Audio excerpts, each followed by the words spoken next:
The taxi industry in Cape Town says it won't bow down to city law enforcement, and it now wants to seek legal action.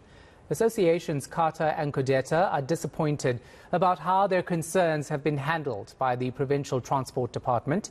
This comes after the authorities provided the sector with feedback regarding their demands made during last week's protest. Ronald Masinda has this story. Taxi operators say they cannot allow the impounding of their vehicles to continue. They say the unfair targeting by law enforcement is continuing. It's not only Carter and Codeta, it's a whole of the Western Cape of the taxi industry. And still on the owners, they feel it on the heart still very heavy, because in the Eastern Cape, as we said before, it's been 2,000 rand, and here by us they charge us double the amount and triple the amount, and even for the impoundments, we see if the government or the traffic can be more lenient.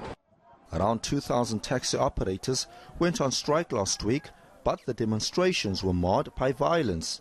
Several vehicles were torched and vandalized, while dozens of people were injured during clashes.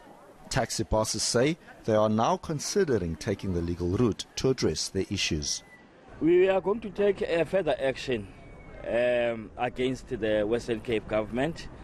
As we have said when we submitted our memorandum, that a high court will be our next level. We'll explore other avenues in due course as to what is it that we need to take. The City of Cape Town and the Western Cape government have reiterated that taxi operators aren't above the law, and that the clamping down on operators who are not following the rules is completely justified.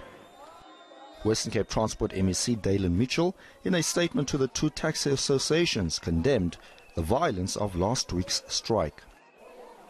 He went on to say that law enforcement officers abide by the National Land Transport Act regulations and that they are properly trained to execute what's prescribed by the law. Ronald Masinda, Cape Town.